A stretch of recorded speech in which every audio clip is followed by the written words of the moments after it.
तो हेलो बच्चों, देखती हैं लास्ट वीडियो में पता नहीं क्या गड़बड़ हो गई थी। तो इफ़ेक्ट ऑफ प्रेशर पे थे हम ली चैटलियर प्रिंसिपल के। ठीक है, इफ़ेक्ट ऑफ प्रेशर अगर आपको देखना है तो सिंपली इसमें क्या करना है, हमें रिएक्शन उस डायरेक्शन में मूव करना है जिस डायरेक्शन में एक जो प्रेशर है वो मिनिमाइज हो सके। और आपको कैसे मालूम पड़ेगा, देखो आप एक चीज़ मानो, यहाँ पे pressure is directly proportional to number of moles कह लो या फिर number of reacting species, right. तो अगर हम देखिए पहले वाले रिएक्शन में, इधर देखो ये एक CO है मतलब कार्बन मोनोऑक्साइड और 3 हाइड्रोजन है। इधर 4 एंटिटी हो गई, 4 मोल हो गए। और इधर देखो आप एक और एक 2 है। ठीक है, गैसेस कंपोनेंट लेना, आप ये चीज़ का ध्यान रखिएगा, सिर्फ गैसेस कंपोनेंट लेंगे। तो इधर 4 है, इधर 2 है, तो प्रेशर ना इस साइड ज़्यादा है, प्रेशर इस साइड कम है। प्रोडक्ट साइड में प्रेशर कम है, रिएक्टेंट साइड में प्रेशर ज़्यादा है। एक बार फिर से समझ लिए, जिधर नंबर ऑफ़ रिएक्टिंग मॉलिक्यूल ज़्यादा होंगे उधर प्रेशर भी ज़्यादा होगा। ये देखो यहाँ पर, तो जैसे ये पहले वाले रिएक्शन में प्रेशर को बढ़ाया जाए, अगर पहले वाले रिएक्शन में अगर प्रेशर को बढ़ाते हैं तो रिएक्शन किधर जाएगा, तो देखो जिधर कम है प्रेशर 2 की तरफ जाएगा, मतलब फॉरवर्ड। प्रेशर बढ़ाएंगे तो फॉरवर्ड, और प्रेशर घटाएंगे तो जब हम घटाएंगे तो रिएक्शन चाहेगा कि प्रेशर बढ़े, तो इसको बैकवर्ड जाना होगा क्योंकि इधर प्रेशर ज़्यादा है, तो ये बैकवर्ड हो जाएगा। ये हो जाएगा बच्चों, बहुत आसान भाषा में, एकदम सरल शब्दों में आपको मैंने समझाया। अब इधर देखिए, सॉलिड का तो हमें काम ही नहीं सेकेंड रिएक्शन में। इधर एक ही मॉलिक्यूल है और इधर 2 मॉलिक्यूल है, मतलब इस साइड में राइट साइड में प्रेशर ज़्यादा है। तो जब प्रेशर अगर आप बढ़ाते हो रिएक्शन मिक्सचर का, तो ये प्रेशर को घटाना चाहेगा, तो कम किधर है, लेफ़्ट साइड में, तो बेटा ये बैकवर्ड हो जाएगा, बैक चला जाएगा। और जब आप प्रेशर को घटाओगे तो ये आगे जाएगा, मूव करेगा, फॉरवर्ड जाएगा। होपफुली आपको समझ में आ गया होगा।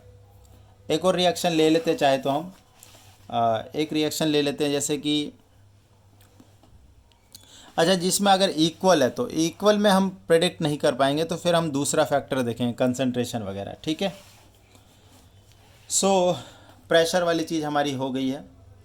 तो नेक्स्ट आता है इसमें इफ़ेक्ट ऑफ थर्ड में, effect of inert gas, effect of inert gas. अब बेटा ये देखो, इनर्ट गैस जो ऐड कर रहे हैं ना, ये 2 कंडीशन पे हो सकता है, at constant volume and at constant pressure, at constant volume and at constant pressure. क्योंकि इनर्ट गैस आप ऐड कर रहे हो तो कंडीशन आपको मेंशन करनी पड़ेगी कि भैया देखो प्रेशर एक कांस्टेंट है कि वॉल्यूम एक कांस्टेंट है। हाँ देखो, अगर हम इनर्ट गैस का एडिशन एट कांस्टेंट वॉल्यूम करते हैं, ठीक है, वॉल्यूम को अगर कांस्टेंट रखते हुए इनर्ट गैस को अगर करते हैं तो इक्विलिब्रियम पे कुछ फ़र्क नहीं पड़ेगा, अनडिस्टर्ब रहेगा। इसका कारण क्या है, जब आप एट कांस्टेंट वॉल्यूम पे इनर्ट गैस को ऐड करते हो, ठीक है, दोबारा से सुनिए, जब आप कांस्टेंट वॉल्यूम पे इनर्ट गैस को ऐड करते हो तो जो पार्शियल प्रेशर है रिएक्टेंट एंड प्रोडक्ट का वो चेंज नहीं होता है। पार्शियल प्रेशर क्योंकि चेंज नहीं होता है, इसीलिए जो इक्विलिब्रियम कंडीशन है वो चेंज नहीं हो सकती है, जो जैसी है वैसी ही बनेगी। क्लियर है। उसके बाद यहाँ पे देखो, एट कांस्टेंट प्रेशर अगर हम कर रहे, जैसे कि मान लो कोई एक ए गैस इस तरीके से बी गैस प्लस सी गैस है, तो जैसे हमने एट कांस्टेंट प्रेशर अगर हमने ऐड किया है, एट कांस्टेंट अगर कोई इनर्ट गैस ऐड कर रहे हैं तो भाई ये क्योंकि ये गैस है इसका अपना भी तो प्रेशर होगा। तो एट कांस्टेंट प्रेशर जब हम कर रहे हैं तो टोटल जो प्रेशर में कुछ प्रेशर इसका भी पार्ट होगा। तब क्या होगा कि जो प्रेशर रिड्यूस हुआ है वो तीनों में से रिड्यूस होगा, और इन तीनों में से रिड्यूस होने के बाद हम ये देखेंगे कि QC की वैल्यू क्या आ रही है। तो ऐसी स्थिति में हम QC की वैल्यू निकालेंगे, और QC की वैल्यू आपको पता ही है, अगर QC की वैल्यू KC से कम आती है, QC की वैल्यू अगर KC से कम आती है तो ये फॉरवर्ड रिएक्शन चली जाएगी, और QC की वैल्यू KC से ज़्यादा आती है तो ये बैकवर्ड रिएक्शन चली जाएगी। ये चीज़ आपको पहले से ही मालूम होनी चाहिए, क्योंकि ये चीज़ हमने करवा दी है। एक बार और बेटा आप समझो, जब मैंने कहा जब इनर्ट गैस का एडिशन जब कांस्टेंट वॉल्यूम पे किया गया है, वॉल्यूम कांस्टेंट है, दैट मीन्स कि प्रेशर बढ़ रहा होगा। अगर इनर्ट गैस आप ऐड कर रहे हो तो प्रेशर बढ़ रहा है, तो इससे क्या होगा कि जो रिएक्टेंट और प्रोडक्ट के मॉलिक्यूल थे उनका पार्शियल प्रेशर वही का वही है, वो कुछ भी चेंज नहीं हो रहा है, पार्शियल प्रेशर सेम है। अगर देखो पार्शियल प्रेशर सेम है तो जैसे हम जो केपी निकालते हैं वो यही तो होता है, प्रेशर ऑफ प्रोडक्ट अपॉन में प्रेशर ऑफ रिएक्टेंट। जब पार्शियल प्रेशर ही चेंज नहीं हुआ है तो ये केपी कैसे चेंज होगा?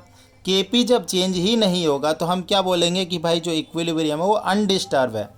On the other hand at constant pressure, क्योंकि हमने कैप लगा दिया प्रेशर पे कैप लगा दिया, अब जो टोटल प्रेशर का कुछ हिस्सा है वो इनर्ट गैस की वजह से होगा। इसकी वजह से तीनों का ही पार्शियल प्रेशर चेंज हो जाएगा। पार्शियल प्रेशर चेंज होने की दिशा में हमें क्या निकालना पड़ेगा? हमें क्यूसी या फिर क्यूपी निकालना पड़ेगा, जो कि या तो केपी से कम होगा या केपी से ज़्यादा होगा। और जब ये तुम निकालोगे तो ये कंडीशन पे ये फॉरवर्ड जाएगा और इस कंडीशन पे ये बैकवर्ड आएगा। हम यूनिनामसली हम ये नहीं कह सकते कि ये बैकवर्ड जाएगा कि फॉरवर्ड जाएगा। होपफुली आपको ये चीज़ समझ में आ गई हो। चौथी चीज़ बताता हूँ, इफ़ेक्ट ऑफ प्रेशर और effect of temperature. Effect of temperature, अब ये देखो बच्चों, इफ़ेक्ट ऑफ टेम्परेचर देखने के लिए हमारे पास जो इक्विलिब्रियम है A2P, इसका हमें पहले ज्ञान होना चाहिए कि ये कैसा है, ये एक्सोथर्मिक है कि ये एंडोथर्मिक है। एक्सोथर्मिक और एंडोथर्मिक वर्ड आपको मालूम होना चाहिए। एक्सोथर्मिक का मतलब होता है कि हीट निकल रही है और एंडोथर्मिक का मतलब होता है हीट चाहिए होती है। अब एक चीज़ देखो बेटा, अगर एक्सोथर्मिक प्रोसेस है ये जो इक्विलिब्रियम है अगर एक्सोथर्मिक है, ऐसी स्थिति में अगर आप टेम्परेचर बढ़ाते हो रिएक्शन बैकवर्ड चली जाएगी। रिएक्शन क्या चली जाएगी? बैकवर्ड चली जाएगी। अगर वो एंडोथर्मिक है और इसमें अगर आप टेम्परेचर बढ़ाते हो तो रिएक्शन बेटा फॉरवर्ड चली जाएगी। आप एक चीज़ देखिए, टेम्परेचर बढ़ाना ये अगर एंडोथर्मिक के हिसाब से समझिए, एक रिएक्शन जो कि एंडोथर्मिक है, एंडोथर्मिक क्या, उसको हीट चाहिए तब वो आगे बढ़ेगा। देखो आप क्या कह रहे हो, आप उसको हीट ही तो दे रहे हो, तो ये आराम से आप उसी के रिएक्शन के नेचर के अकॉर्डिंग ही काम कर रहे हो। एक रिएक्शन को हीट चाहिए होता है आगे बढ़ने के लिए और आपने टेम्परेचर बढ़ाया, दैट मीन्स आपने हीट ही तो दिया है, आपने हीट दिया है तो फॉरवर्ड। लेकिन एक रिएक्शन ऐसा है वो जब आगे बढ़ती है तो वो हीट रिलीज़ करती है। इस ऐसी स्थिति में अगर आप टेम्परेचर बढ़ाते हो तो आप एक तरह से अगेंस्ट में वर्क कर रहे हो, और अगेंस्ट में वर्क कर रहे हो तो रिएक्शन क्या आ जाएगी? बैकवर्ड आ जाएगी। बिल्कुल क्लियर है आप सबको? इफेक्ट ऑफ टेम्परेचर, मैंने बोला कि अगर एक्सोथर्मिक रिएक्शन है टेम्परेचर बढ़ाओगे तो रिएक्शन बैकवर्ड, अगर वो एंडोथर्मिक इक्विलिब्रियम है टेम्परेचर बढ़ाओगे तो ये फॉरवर्ड। बहुत आसान सी बात है, मैंने बहुत ही सिंपल शब्दों में आपको ये बता दिया। ठीक है, चलिए आगे बढ़ते हैं। पांचवी और आखिरी चीज़ बेटा, effect of catalyst. Effect of catalyst, effect of catalyst, effect of catalyst. देखिए इसमें क्या है, देखो एक कैटलिस्ट का क्या काम है? एक कैटलिस्ट का काम होता है किसी भी इक्विलिब्रियम में, मेनली देखो कैटलिस्ट होता क्या है, एक दो बातें मैं बताता हूँ। कैटलिस्ट एक ऐसा सब्सटेंस होता है जो कि पार्टिसिपेट नहीं करता, actually does not participate in the chemical reaction. पहली बात, डज नॉट पार्टिसिपेट। दूसरी बात, अगर हम इसके बारे में लिखें तो ये क्या करता है? रिएक्शन की एक्टिवेशन एनर्जी को डिक्रीज़ कर देता है, एक्टिवेशन एनर्जी को डिक्रीज़ कर देता है। तीसरी चीज़, ओनली ये स्पॉन्टेनियस रिएक्शन को कैटेलाइज करता है, नॉन स्पॉन्टेनियस रिएक्शन के साथ कुछ नहीं कर पाता है। Does not catalyse the non spontaneous reaction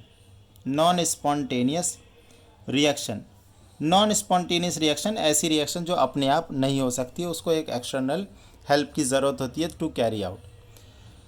चौथी चीज़, does not alter the Gibbs energy delta G of equilibrium, तो ये चीज़, और डेल्टा जी, और ई पार्ट डेल्टा जी जो होता है वो ज़ीरो होता है। स्टैंडर्ड गिब्स एनर्जी की बात कर रहा था ये वाला।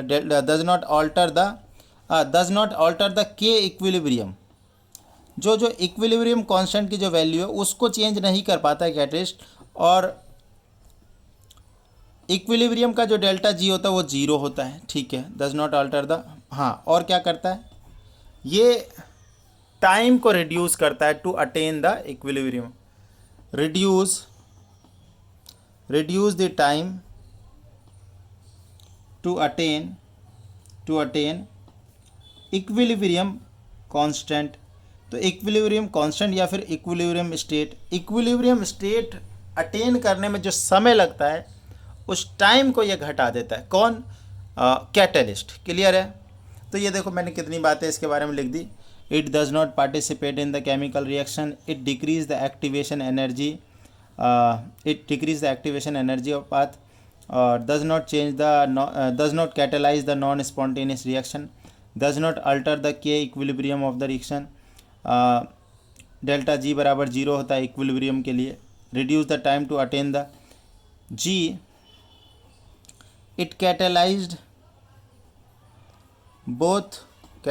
both forward and backward reaction with same rate, ठीक है, सेम प्रोपोर्शन कह लो, जितना फॉरवर्ड को कैटलाइज करता है उसी रेट से बैकवर्ड को भी कैटलाइज कर देता है।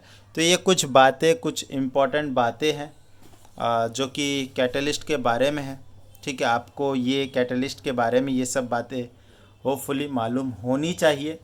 तो यहाँ पे बच्चों आपका जो इक्विलिब्रियम वाला, जो केमिकल इक्विलिब्रियम वाला जो पार्ट है इस चैप्टर का, वो आपका ख़त्म होता है। इसके बाद हमारा आयोनिक इक्विलिब्रिया स्टार्ट हो रहा होगा। आप होपफुली आपको ये बहुत अच्छे से समझ में आ रहा है। अगर आपको वीडियो समझ में आ रहा है तो प्लीज़ अपने दोस्तों के साथ शेयर करो यार, व्यूज़ वगैरह बहुत कम है वीडियो पे, और आपको कंटेंट अच्छा लग रहा है तो आप लाइक भी करिए। धन्यवाद।